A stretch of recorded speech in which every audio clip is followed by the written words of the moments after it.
বহরমপুরে আইসিডিএস কর্মীদের বেতন বৃদ্ধির দাবিতে বিক্ষোভ ও ডেপুটেশন। বর্তমান বাজার মূল্যের তুলনায় অঙ্গনওয়াড়ি কর্মী ও সহায়িকাদের বেতন অত্যন্ত কম। এই অভিযোগ তুলে বেতন বৃদ্ধি সহ একাধিক দাবি নিয়ে পথে নামলেন আইসিডিএস কর্মীরা।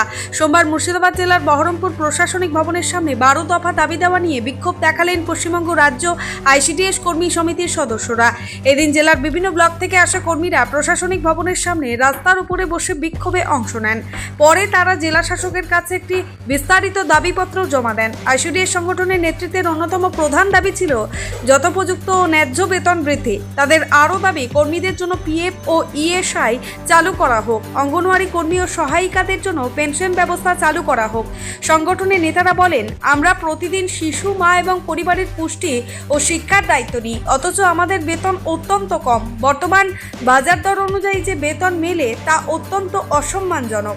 ন্যায্য দাবি না মেনে নেওয়া হলে আমরা বৃহত্তর আন্দোলনে যাব। বিক্ষোভ শান্তিপূর্ণভাবে শেষ হলেও জেলা প্রশাসনের তরফে দাবিগুলি বিবেচনার আশ্বাস দেওয়া হয়েছে বলে জানা গেছে। আইসিডিএস এর পশ্চিমবঙ্গ রাজ্য আইসিডিএস কর্মী সমিতি আমাদের সংগঠন। গোটা রাজ্য জুড়ে আজকে প্রতিটা জেলাতে এরকম ডেপুটেশন হচ্ছে ডিএম ডিপিওর কাছে। তার মূল কারণ হলো এখন আমাদের কর্মীদের এবং শিশুদের নিয়ে কেন্দ্র এবং রাজ্য সরকার দুটো বঞ্চিত করার চেষ্টা চলছে। এফআরএস এর মাধ্যমে ওটিপি নিয়ে তারপরে বাড়ির পরিবারের লোক এসে খাবারটা নেবে বাচ্চাদের, এবং যারা 3 থেকে 5 বছরের বাচ্চা তারা স্কুলে আমাদের যারা সেন্টারে আসে তাদের মুখমণ্ডলের ছবি তুলে খাবার দিতে হবে। এ কোথায় মানে কোন আকাশ থেকেই সরকার করেছে কিনা জানি না। দেশের সরকার, তিনি একজন অশিক্ষিত মানুষ দেশে বসে আছেন, যে শিশুদের নিয়ে প্রতিদিন মিড ডে মিল তো প্রাইমারিতেও চলে, হাই স্কুলে চলে, তাহলে আইসিডিএস এর শিশুরা কেন বঞ্চিত হবে? আচ্ছা, যে বাবাটা পরিযায়ী শ্রমিক তার নামে আমরা মোবাইলে নাম তুলেছি, তাহলে সে ওটিপি দিয়ে তারপরে খাবার নিতে আসবে কেরালা থেকে? এটা চলতে পারে নাকি? আইসিডিএস এর শিশুরা বঞ্চিত হবে, মায়েরা, গর্ভবতী প্রসূতি মায়েরা।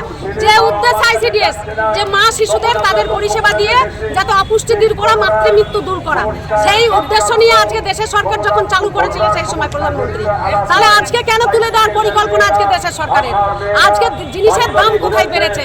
আইসিডিএস এর অনারিয়াম দেন কেন্দ্রের সরকার 4,500 টাকা, রাজ্য সরকার 4,500 টাকা। তিনি ঘোষণা করছেন বিদেশে গিয়ে ন্যূনতম বেতনের।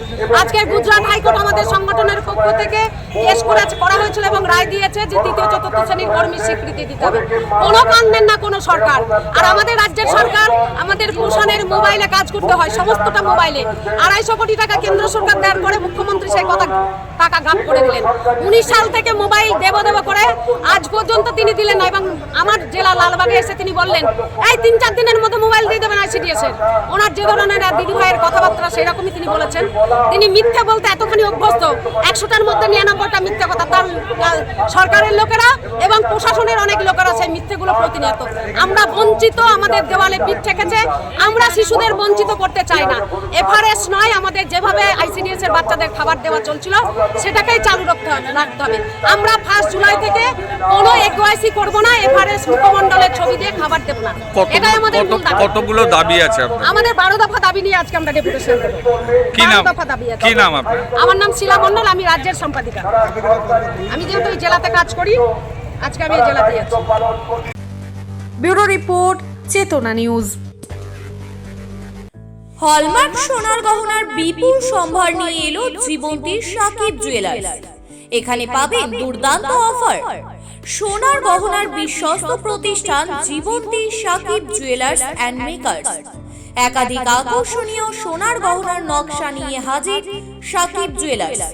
নেকলেস থেকে কানের দুল, আংটি থেকে বিয়ের শাখা, পলা, নোয়া বাঁধানো সব ধরনের গহনাই পাবেন জীবন্তীর একমাত্র বিশ্বস্ত প্রতিষ্ঠান সাকিব জুয়েলার্সে। এখানে গ্রাহকের মনের মতো করে গয়না তৈরি করে দেওয়ার ব্যবস্থা রয়েছে। শুধু সোনার গহনাই নয়, কম দামে রূপোর, চাঁদির গহনার অভাবনীয় কালেকশনও রয়েছে জীবন্তী সাকিব জুয়েলার্স অ্যান্ড মেকার্সে। আমাদের ঠিকানা জীবন্তী বাস স্ট্যান্ড, শাহিদ হাজি মার্কেট, কান্দি, মুর্শিদাবাদ। যোগাযোগ নম্বর 9932846770 অথবা 7478666786।